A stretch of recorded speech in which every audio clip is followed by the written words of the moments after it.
Halo teman-teman, selamat datang kembali di Psikonesia 99. Bareng Nara di sini, kita bakal bahas hal yang sering banget jadi tantangan. Gimana sih cara mempengaruhi orang supaya nurut, setuju, bahkan dukung ide kita? Entah kamu negosiasi sama pasangan, rekan kerja bos, atau bahkan calon mertua, kemampuan pengaruh itu. Skill penting banget, dan kabar baiknya, ini bisa dipelajari. Yuk, langsung kita kupas tekniknya. Sebelum kita lanjut, jangan lupa klik tombol subscribe ya, biar kamu nggak ketinggalan video menarik selanjutnya. Kalau kamu pengen orang lain setuju sama ide kamu, atau nurut sama permintaan kamu, maka hal pertama yang harus kamu lakukan, bukan ngomongin keinginanmu, tapi bangun dulu koneksi emosionalnya. Kenapa? Karena pada dasarnya, manusia itu makhluk yang sangat emosional. Kita cenderung lebih percaya dan nurut sama orang yang kita sukai, bukan cuman orang yang pintar atau logis. Ini disebut dalam psikologi sebagai liking principle. Artinya, sebelum kamu mulai nego, kamu harus bikin mereka merasa nyaman dulu sama kehadiran kamu. Bayangin aja gini, kamu lagi duduk di kafe, tiba-tiba ada orang asing langsung nyodorin proposal dan bilang, "Bantu saya dong, ini penting banget." Reaksi kamu pasti, siapa kamu? Nah, itu yang sering kita lakukan dalam hidup. Sehari-hari langsung nyodorin keinginan tanpa bangun ikatan dulu. Jadi mulai dulu dari hal sederhana, ajak ngobrol ringan, tunjukkan ketertarikan tulus pada apa yang mereka rasakan atau pikirkan. Misalnya, gimana hari ini? Capek ya? Abis rapat tadi? Atau sekadar, aku suka caramu nyusun ide barusan. Keren sih. Hal-hal kecil kayak gitu, bukan basa-basi kosong, itu fondasi. Karena ketika seseorang merasa kamu peduli dan menghargai, mereka akan lebih terbuka dan lebih mudah setuju sama kamu. Ibaratnya, kamu nggak lagi ngajak berdebat, tapi ngajak berteman dulu.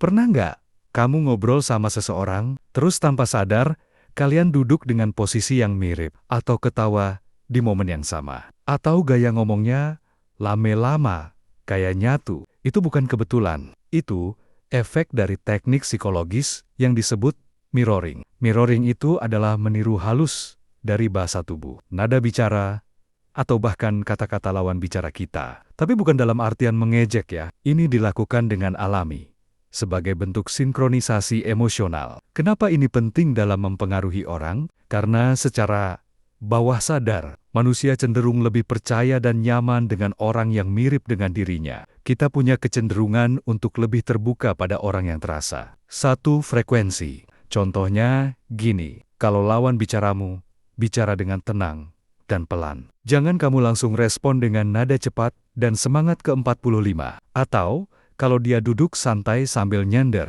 kamu jangan tegang kayak lagi wawancara kerja. Sesuaikan.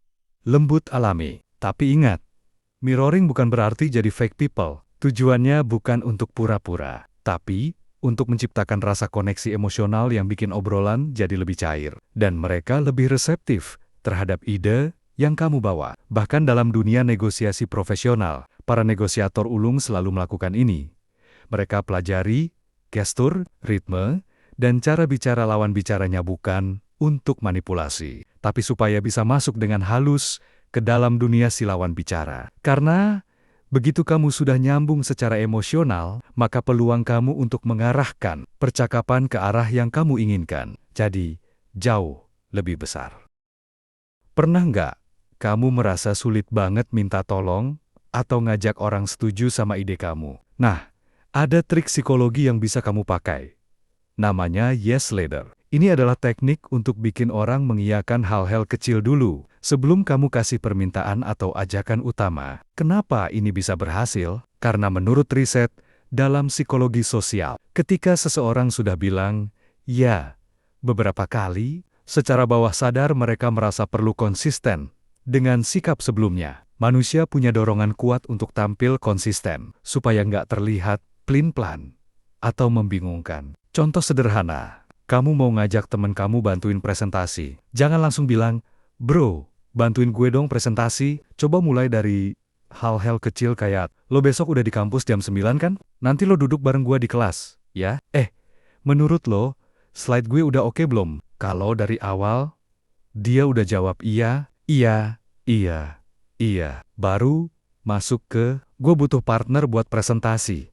Lo bisa bantuin? Karena dia udah bilang iya di awal beberapa kali. Secara psikologis, jadi lebih susah buat nolak permintaan utama kamu. Tapi ingat, jangan dimanipulasi buat keuntungan pribadi terus-terusan. Ya, sadar itu bukan buat menjebak, tapi untuk membuka jalan negosiasi secara lebih halus dan manusiawi. Kalau kamu bisa membuat orang merasa nyaman, lalu setuju pada hal kecil dulu, maka peluang mereka akan lebih besar untuk setuju pada permintaan yang lebih besar. Dan itu kunci dari negosiasi yang efektif, bukan memaksa, tapi mengarahkan dengan cerdas.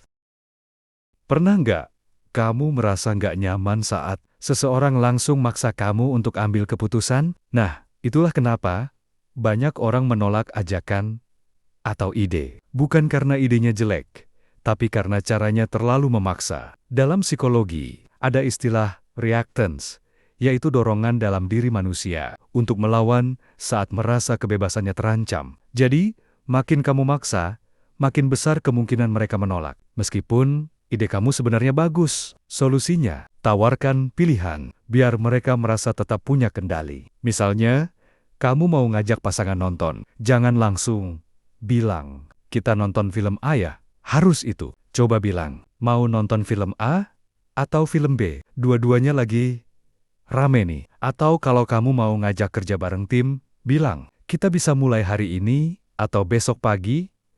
Mana yang lebih enak menurutmu? Kelihatannya sederhana, ya, tapi dampaknya besar. Karena dengan memberikan pilihan, kamu bikin lawan bicaramu merasa dihargai dan dilibatkan dalam keputusan. Teknik ini juga digunakan dalam dunia bisnis dan negosiasi profesional. Daripada memaksa klien beli paket A, penjual yang cerdas akan bilang, kita punya dua opsi. Paket A yang lebih lengkap, atau paket B yang lebih simpel dan terjangkau. Mau saya jelaskan lebih detail? Dengan begitu, kamu tetap mengarahkan, tapi tetap memberikan ilusi kebebasan yang membuat orang jadi lebih terbuka dan lebih mudah untuk berkata ya. Jadi, kalau kamu pengen orang lain nurut atau setuju tanpa merasa dipaksa, berikan pilihan, bukan ultimatum. Banyak orang berpikir, supaya orang lain setuju, cukup sajikan data, fakta, dan argumen yang logis. Tapi, sayangnya, manusia bukan robot. Kita tidak digerakkan oleh logika, kita digerakkan oleh perasaan. Dalam psikologi perilaku, ada istilah emotional reasoning, yaitu kecenderungan otak untuk mengambil keputusan berdasarkan emosi dulu. Baru logika menyusul untuk membenarkan keputusan itu. Artinya, kalau kamu cuma bicara logika, besar kemungkinan omonganmu lewat begitu aja. Contoh nih, kamu mau ngajak teman gabung proyek. Kalau kamu bilang, gabung proyek ini, potensi penghasilannya bagus, market besar, dan pertumbuhannya 12% per tahun. Itu logika. Bagus, tapi hambar. Coba tambahkan emosi. Bayangin, kalau proyek ini jalan, kita bisa ngerjain hal yang kita suka, bareng teman sendiri, dan punya kebebasan finansial tanpa harus kerja kantoran terus. Nah, terasa bedanya kan? Orang jauh lebih gampang tergerak ketika kamu bicara tentang harapan kita bisa jadi versi terbaik dari diri kita. Ketakutan, kalau ini nggak dimulai sekarang, orang lain bisa lebih dulu. Kebanggaan, gua percaya lu punya potensi besar. Dan ini waktunya nunjukin. Dengan memainkan emosi positif dan negatif secara seimbang, kamu membangun daya tarik yang lebih kuat. Dan ketika emosi sudah nyangkut, logika tinggal jadi pelengkap. Ingat ya, data bikin orang paham, tapi emosi bikin orang bergerak. Dan kalau kamu ingin memengaruhi atau mengajak seseorang, kamu butuh dua-duanya, tapi selalu mulai dari perasaan. Banyak orang berpikir, kalau ingin meyakinkan orang lain, kita harus terus bicara, terus menjelaskan. Bahkan kadang ngerasa harus nyerocos, biar nggak kehilangan momentum. Padahal dalam psikologi komunikasi, diam itu bisa lebih kuat dari 1000 kata. Asal digunakan di momen yang tepat. Bayangin, kamu sedang negosiasi harga. Kamu tawarkan ide atau angka. Lalu, diam. Bukan karena bingung, tapi kamu sengaja menahan kata-kata. Apa yang terjadi? Lawannya justru yang jadi nggak nyaman. Mereka akan mengisi keheningan itu. Dan seringkali, mereka malah yang menurunkan harga, nambah keuntungan buat kamu. Atau justru mengiyakan ide kamu. Kenapa bisa begitu? Karena dia menciptakan tekanan psikologis. Otak manusia nggak suka kekosongan. Ketika kamu diam, setelah menyampaikan sesuatu yang penting, itu bikin lawan bicara mikir lebih dalam dan merasa harus segera merespon. Dan di situ kamu mengendalikan arah percakapan tanpa harus ngomong apa-apa. Bahkan dalam debat atau konflik, orang yang bisa tetap tenang dan diam justru terlihat lebih kuat dan percaya diri. Karena diam bukan berarti pasif. Diam yang disengaja itu tanda kamu mengendalikan emosi dan situasi. Jadi mulai sekarang, coba latih diri kamu buat berani diam di momen-momen strategize. Setelah menyampaikan argumen penting, saat menunggu respons, saat ingin memberi tekanan lembut, diam itu bukan kelemahan. Kalau dipakai dengan tepat, dia adalah senjata paling elegan dalam mempengaruhi orang.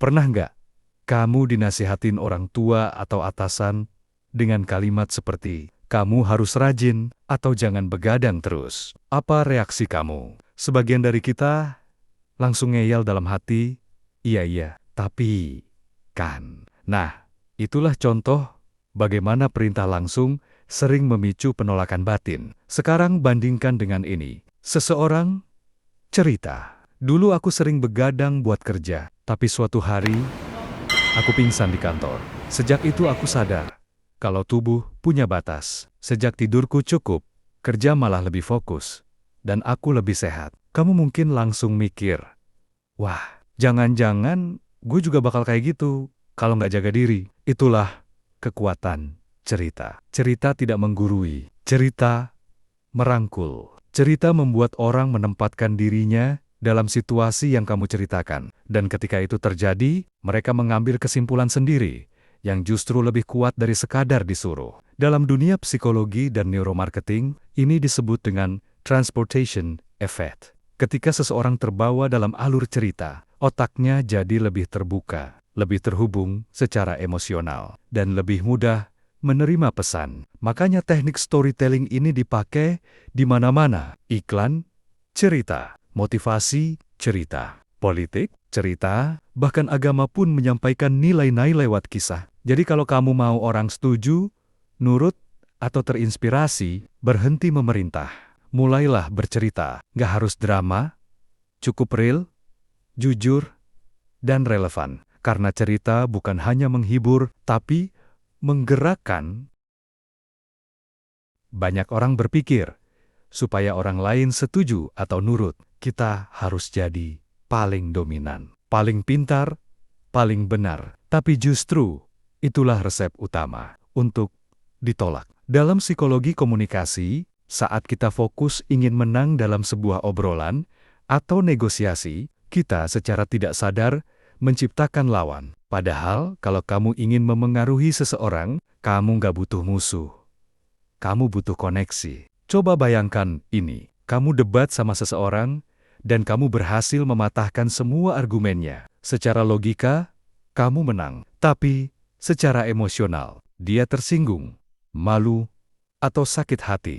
Dan, ujung-ujungnya, dia tidak akan menerima apapun yang kamu sampaikan. Itu sebabnya, dalam negosiasi, yang paling penting bukan siapa yang paling benar, tapi siapa yang paling bikin nyaman. Orang lebih mudah setuju dengan orang yang mau mendengarkan, tidak menghakimi. Mampu membuat lawan bicara merasa dihargai. Saat kamu membuat orang merasa nyaman, kamu buka pintu pengaruh. Karena kenyamanan melahirkan kepercayaan, dan kepercayaan adalah fondasi utama pengaruh. Jadi, mulai sekarang, kurangi keinginan untuk menang, dan besarkan niat untuk membangun hubungan yang saling menguntungkan. Karena saat kamu fokus bikin orang merasa aman, dihargai, dan dilibatkan, mereka bukan cuma akan mendengarkan, tapi juga rela mengikuti.